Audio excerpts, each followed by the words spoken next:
기원전 586년 유대 땅 예루살렘 성 안에 유대 왕으로 있는 시드기야가 아주 급하고 다급하게 예레미야 선자를 찾았습니다. 그렇게 다급하게 선자를 찾은 이유는 1년 6개월 동안 예루살렘 성을 포위하고 있던 바벨론의 군대가 최후 공격이 시작되었기 때문입니다. 본래 바벨론은 그로부터 19년 전 1차 공격이 있었습니다. 그때 유대 나라는 바벨론에게 타협을 할 수밖에 없었고 또 그 공격으로 많은 예루살렘 성은 상처를 입게 됩니다. 그로부터 7년이 지나고 나서 바벨론은 2차 공격해 왔습니다. 2차 공격에서는 유대 나라가 너무나 큰 상처를 입게 됩니다. 예루살렘 안에 있는 똑똑하고 힘있는 만여 명의 인재들이 바벨론 제국의 포로로 끌려갔습니다. 이제 세월이 12년이 지나면서 시드기야 왕이 그 폐허가 되어가고 있는 유대 나라를 회복시켜야 될 역사적 사명을 갖고 있었습니다. 그러나 시드기야 왕도 너무 힘든 과제가 그에게 주어져 있었기 때문에 감당할 그런 힘이 없었습니다. 바벨론 제국은 3차 공격에 들어왔습니다. 이미 성벽은 많이 허물어져 있고 그리고 백성들의 사기도 저하되어 있었습니다. 그렇지만 막으려고 막느라고 1년 6개월이나 걸렸지만은 그러나 바벨론의 군대는 너무나 강했습니다. 바벨론의 군대의 그 말발굽 아래 예루살렘 성은 이제 무너지기 시작합니다. 그리고 그 잔인한 군대의 칼날에 남자든 여자든 어린아이든 다 찔려 죽게 됩니다. 일찍이 솔로몬이 예루살렘 성전을 아름답게 건축하여서 그 성전을 구경하기 위해서 여러 나라에서 찾아올 정도로 화려한 성전이 있었는데 그 예루살렘 성전도 바벨론 제국에 의해서 무너지기 시작했습니다. 그 성전 안에 있는 좋은 하나님을 섬기던 성물들도 바벨론 제국이 약탈해 감으로 인하여서 이제는 솔로몬의 화려한 성전이 아니라 폐허가 되어버린 성전이 되고 말았습니다. 바벨론의 군대는 예루살렘을 불질렀습니다. 그래서 왕궁도 불이 타고 또 성전도 불이 타고 그리고 쓰러져 있는 예루살렘 거리의 시체들도 불에 타면서 예루살렘 안은 온 시체 타는 냄새로 가득하였고 그리고 예루살렘의 모든 희망은 다 끝나버리고 말았습니다. 바벨론 제국의 시위대장 느부사라단이 유다 왕 시드기야를 세워놓고 이렇게 이야기를 합니다. 이제 유다 왕국은 끝이 났어. 이제는 더 이상 이 유다 나라가 세워질 것이라고는 꿈도 꾸지 말라고 하면서 왕이 보는 앞에서 두 왕자를 칼로 찔러서 죽였습니다. 정말 유다 왕국은 이제 끝이 났습니다. 그리고 시드기야 왕의 두 눈을 뽑아버렸습니다. 그래서 왕은 맹인이 되어서 쇠사슬에 결박된 채 저 멀고 먼 바벨론 제국의 포로로 끌려가게 됩니다. 다윗 왕이 화려하게 세웠던 다윗성이라는 예루살렘 성도 다 무너져 버렸고 이제는 짐승들이 뛰어다니는 그런 폐허가 된 도성이 되고 말았습니다. 솔로몬이 건축하였던 그 화려한 예루살렘 성전도 다 무너져서 아무런 영광이 거기에 남아있지 않았습니다. 정말 그렇게 느부사라단의 말처럼 이제 유다 왕국은 없어져 버리고 모든 것이 끝나버리는 그런 때가 되었습니다. 왕과 그리고 예루살렘 안에 있는 조금이라도 힘이 있는 모든 사람들은 결박되어서 바벨론의 포로로 끌려갔습니다. 그런데 하나님의 약속은 예레미야 선지자를 통하여서 70년 후가 되면 돌아오리라 하는 약속이었는데 하나님은 그 약속을 지키셨습니다. 그래서 그 막강했던 바벨론 제국이 70년 만에 페르시아 제국에게 멸망을 당하고 맙니다. 페르시아 제국의 왕은 유다 백성들을 향하여서 고국으로 돌아가도 좋다는 귀한 명령을 내립니다. 이때 그 명령을 듣고 포로로 끌려갔던 모든 유대인들이 그 옛날 애굽 땅에서 살고 있던 이스라엘 백성들이 출애굽하듯이 다 몰려와서 예루살렘으로 돌아왔다면 얼마나 좋았겠습니까? 그러나 이미 포로로 끌려가서 70년을 살았던 그 백성들은 고국 예루살렘에 대한 기대감이 사라지고 말았습니다. 우리가 그곳에 가서 고생할 것을 생각하니까 엄두가 나지 않아서 돌아갈 마음이 없습니다. 그래서 겨우 한 5만여 명의 소수의 사람들이 예루살렘으로 돌아옵니다. 이미 폐허가 되어 있는 그 예루살렘에 돌아와서 그들이 예루살렘 성전을 건축하고 성벽을 건축하고 다시금 유다의 옛 영광을 회복하려고 해보았지만은 너무너무 힘이 듭니다. 아무리 해도 옛 영광은 회복할 수 없었고 페르시아 제국으로부터 속국이 되어서 지배받고 있는 그 유대 나라는 큰 힘이 없었습니다.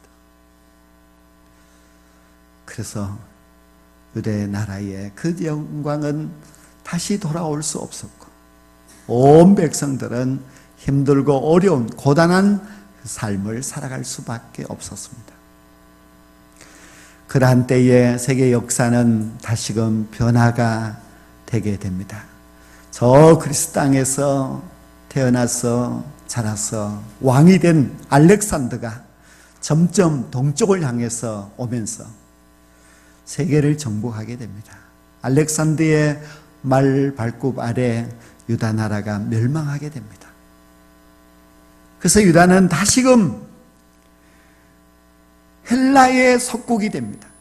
그 옛날에는 애굽에서 종살이를 하였고 또 바벨론에 끌려가서 포로 생활을 하고 했는데 이제는 끌려가는 것이 아니라 그 나라 안에 있으면서 헬라 제국의 속국이 되어서 지배를 받습니다.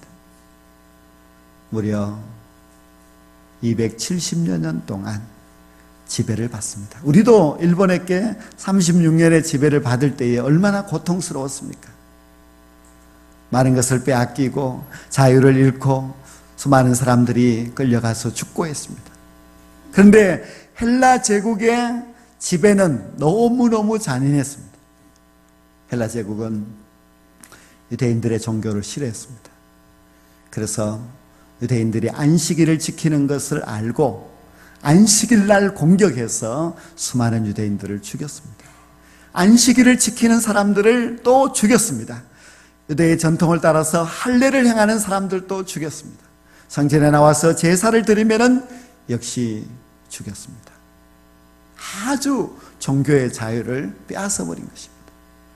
예루살렘 성전 안에다가 이방 우상의 제단을 만들어 놓고 그리고 유대인들이 그렇게 싫어하는 돼지를 몰고 성전 안으로 들어가서 돼지를 잡아서 돼지 피로 성전을 다 더럽혔습니다. 정말 헬라 제국은 유대인들을 처참하게 비판하고 비판하였습니다.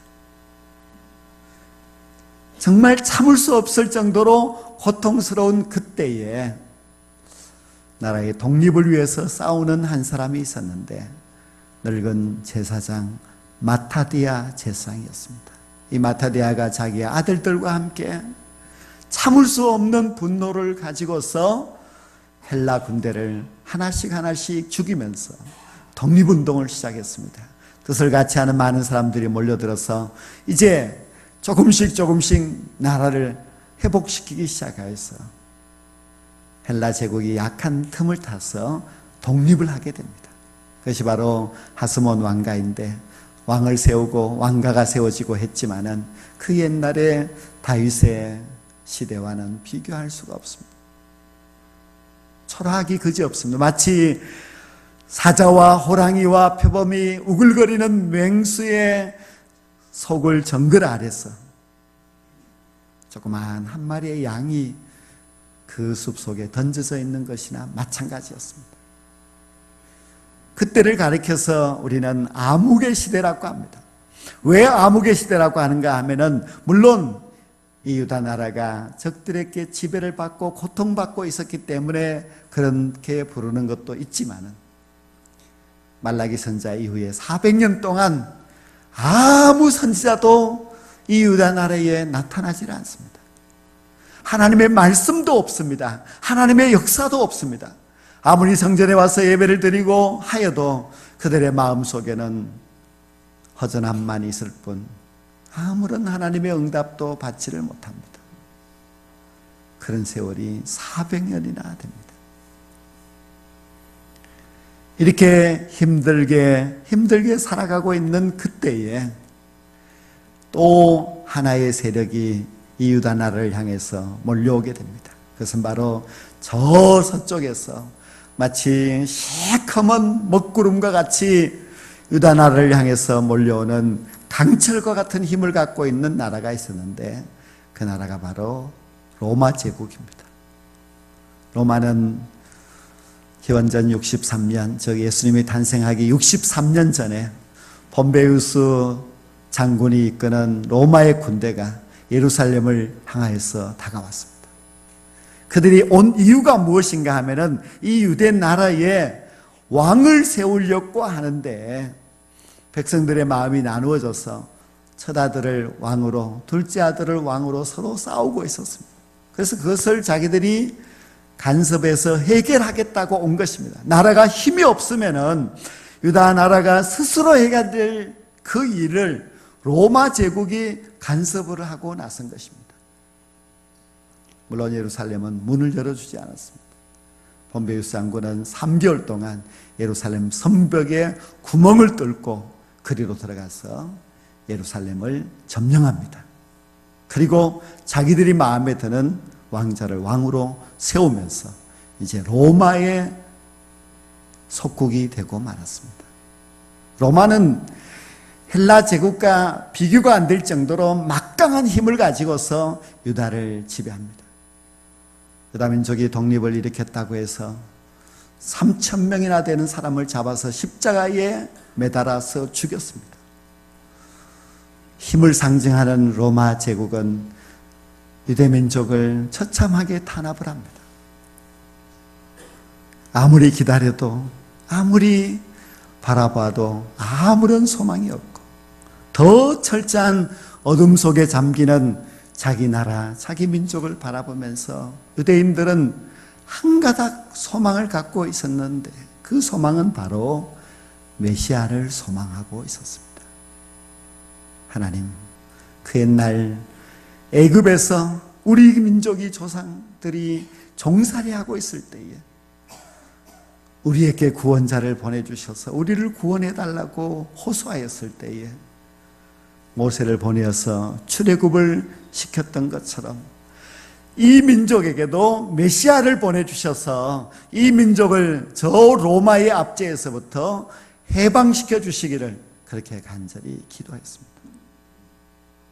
그것은 구약 성경이 거듭거듭 약속하는 메시아 사상을 그들이 알고 이제 메시아 대망 사상을 가진 것입니다. 오늘 읽은 이 본문 말씀에도 보면은 예수님이 탄생하시기 700년 전에 이사야 선지자가 예언을 합니다. 2절에 보면은 흑암에 행하던 백성이 큰 빛을 보고 사망의 그른지는 땅에 거주하던 자에게 빛이 비치도다. 주께서 이 나라를 창성하게 하시며, 이런 모든 말씀들을 붙들고 유대인들이 메시아가 오셔서 이 민족을 구원해 주시기를 간절하게 소망했습니다. 그리고 우리를 위해서 오실 그 메시아는 다윗 왕과 같이 강력한 힘을 가지고서 로마를 물리치고 이 나라에 자유와 해방을 주기를 그렇게 고대하였습니다. 그렇게 메시아 대망사상으로 모든 유대인들이 메시아를 학수고대하고 기다리고 있는 그때에 유대 땅 베들레헴 말구 마구간에서 예수님께서 탄생을 하셨습니다. 예수님께서 2000년 전 그렇게 메시아를 기다린 그때에 태어났습니다. 예수님이 탄생할 때에 좀 나라가 해방이 되어서 평안한 나라가 되고 왕국을 이루었을 때 왔으면 얼마나 좋았겠습니까? 또 예수님도 유대 나라의 왕실에서 탄생을 해서 왕자로 왔으면 얼마나 좋겠습니까? 그런데 가장 답답하고 어두운 시절에 그때 예수님께서 오셨습니다. 그것도 마구간에 태어나셨습니다. 모든 유대인들이 볼 때에 예수님은 메시아가 아니었습니다. 자기들이 생각하는 다윗왕 같은 힘있는 정치적인 메시아를 기대했는데 가난한 목수인 요셉과 그리고 그 아내 마리아에게서 그리고 베들레헴이라는 시골에 마구간에서 태어난 예수님은 그들이 꿈꿨던 메시아가 정녕 아니었습니다. 그래서 유대인들은 예수님을 메시아로 받아들일 수 없는 것입니다. 무슨 저런 사람이 메시아가 될 수 있느냐? 예수님이 로마를 싸워서 로마를 이겨서 우리에게 해방을 줄 수 없다고 그렇게 생각했습니다. 그런데 예수님의 제자 마태가 마태복음 4장에서 이렇게 고백합니다. 흑암에 앉은 백성이 큰 빛을 보았고 사망의 땅과 그늘에 앉은 자들에게 빛이 비추었도다. 이것은 바로 마태가 예수님을 볼 때에 구약 이사야 선지자가 예언했던 그 메시아, 그분이 예수님이라고 하는 고백입니다. 예수님이 바로 흑암 가운데 있는 유대 백성들의 메시아로 오셨습니다. 사망의 그늘진 곳에 앉아있는 그 형편없고 소망 없던 그 민족을 위하여서 예수님께서 메시아로 오신 것입니다. 기원전 586년 느부사라단이 유다왕 시드기야를 붙들고 이제는 다윗왕의 시대는 끝이 났고 다윗왕의 후손에게서 길이 왕이 나리라고 했는데 시드기야의 아들을 죽이면서 끝났다고 선포를 했는데 마태복음 1장에 보면은 예수님의 족보를 기록하면서 예수님이 바로 다윗왕의 후손으로 탄생하셨다는 것을 똑똑하게 가르쳐주고 있습니다. 원래 이 시드기야 왕의 아버지는 요시야 왕인데 요시야 왕의 아들이 3명이나 왕이 되었습니다. 그런 시드기야의 2 아들이 죽었다 할지라도 그 아버지 요시야의 그 왕의 후손이 있었던 것입니다. 그리고 바벨론 제국이 끝났다고 했던 그 다윗왕의 계통은 끝나지 않았습니다. 하나님께서는 약속하신 그대로 다윗의 후손에게서 이 땅을 구원하실 예수 그리스도를 보내주신 것입니다. 예수님은 유대인들이 생각하는 그런 정치적인 메시아가 아니었습니다. 유대인들은 그런 정치적인 메시아를 기대했지만 하나님의 생각은 달랐습니다. 하나님께서는 예수님을 이 땅에 보내주셨고 예수님을 통해서 복음이 전파되게 하셨습니다. 힘과 창으로 칼로 로마를 이길 줄 알았는데 하나님의 생각은 달랐습니다. 예수 그리스도의 복음이 로마를 향해서 나아갔습니다. 그리고 300년이 지났을 때에 로마가 복음 앞에 무릎을 꿇게 됩니다. 로마가 예수 그리스도의 칼과 창 앞에 무릎을 꿇을 것이 아니라 예수님이 전하는 복음 앞에 무릎을 꿇게 됩니다. 그래서 대제국인 로마 제국이 기독교를 국교로 받아들이게 됩니다. 예수님은 그것을 꿈꾸고 계셨고 하나님께서는 그것을 계획하고 계신 것입니다. 세계를 다스리고 있던 로마가 기독교를 국교로 받아들이면서 이제 복음은 로마를 이겼고 복음은 온 세계를 향하여서 나아가게 됩니다. 지금 생각해 본다면 예수님이 오시고 나서 2000년 동안 기독교가 얼마나 대단한 역사를 이루었습니까? 지금도 이 지구상에 살고 있는 절반의 사람들은 예수님을 믿고 있습니다. 저 베들레헴에서 마구간에서 형편없이 태어난 그 어린 아기 예수가 이런 역사를 이룰 것이라고 누가 생각했겠습니까? 정말 예수님은 온 세상을 구원하시기 위하여서 이 땅에 오신 우리의 메시아가 분명합니다. 130년 전 이 땅은 조선시대 만렵으로서 참 어두운 시대였습니다. 세계 여러 나라가 이 한국에 관심을 가지고 특히 일본이 이 땅을 지배하기 위하여서 욕심을 가지고 다가오고 있는 때였습니다. 조선은 아무런 힘을 가지지를 못했습니다. 그때에 언더우드 선교사님이 아펜셀러 선교사님과 함께 이 땅에 오게 됩니다. 1885년 4월에 부활주일에 인천을 통해서 들어올 때에 언더우드 선교사님이 이 조선 땅을 바라보면서 깜깜한 나라라고 했습니다. 정말 그때는 우리가 너무너무 소망이 없는 그런 나라, 그런 민족이었습니다. 그런데 복음이 이 땅에 들어와서 이 예수 그리스도의 복음이 이 민족을 살리게 됩니다. 일제의 지배를 36년 동안 받을 때도 예수 그리스도의 복음은 이 땅의 희망이었고, 그리고 복음은 절망에 빠져있는 이 민족을 다시금 일어나게 하였고 소망을 주어서 해방되게 하였고, 그리고 이렇게 잘 사는 나라를 만들어 주었습니다. 예수 그리스도 그분이 정말 이 민족의 참된 빛이셨습니다.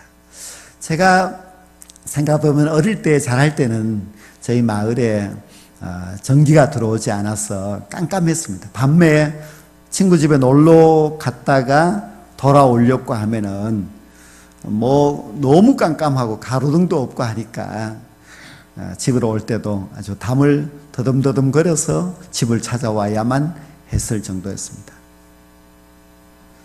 그런데 세월이 지나면서 전기가 들어오고 가로등이 켜지면서 동네가 정말 밝아졌습니다.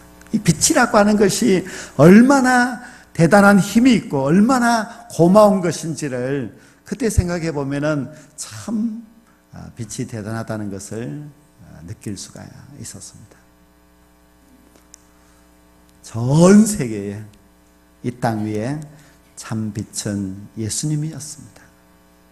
정말 많은 사람들이 어둠 속에 살아가고 있을 때에 진정한 빛이 되어서 이 모든 세계 사람들에게 희망을 주고 생명을 주고 영생의 구원을 주신 분, 그분은 예수님이십니다. 예수님이 우리의 빛이 되십니다. 예수님은 우리가 흑암 가운데 있을 때에 빛을 비추어 주시면서 흑암에 앉아있는 우리들에게 소망이 되어 주셨습니다. 예수님께서 정말 사망의 그늘진 곳에 앉아있는 그 형편없이 소망 없이 살아가고 있는 사람들의 마음속에 밝은 빛을 비추어 주심으로 말미암아 예수의 빛을 받은 사람들이 소망을 갖게 되고 병고침을 얻게 되고, 그리고 하나님의 나라를 바라보면서 희망을 갖고 살아가게 되었습니다. 우울증이라고 하는 병이 있는데 이 병은 빛을 싫어합니다. 그래서 어둠을 좋아합니다. 깜깜함 속에, 그런 깜깜한 방 안에 혼자 앉아 있는 것이 평안하고, 그리고 빛이 싫고 그런 병이죠. 그런데 그런 깜깜함을 좋아하고 또 빛을 싫어하고 하는 그런 사람들의 마음속에도 이 전깃불이 아니라 예수님의 그 빛이 들어가게 되면은 그의 인생의 삶이 달라지게 됩니다. 예수님은 나의 빛이 되시고 예수님은 나의 소망이 되셨습니다. 예수님이 아니었다면 쓰러질 수밖에 없었고, 주님이 아니었다면 일어설 수 없는 깜깜함 속에서 앉아있던 불쌍한 영혼을 주님께서 만나주시고, 주님께서 다시금 희망과 소망을 주셨습니다. 오직 예수님 그분만이 내 삶의 빛이 되시고, 주님의 그 귀한 사랑의 빛만이 나에게 참된 소망이 되셨습니다. 세상의 무수한 말들과 세상 사람들의 그 모든 위로가 있다 할지라도 주님이 없으면 일어설 수 없지만, 주님이 그 어둠 속에 있는 우리를 만나주시고 우리에게 말씀하여 주셨습니다.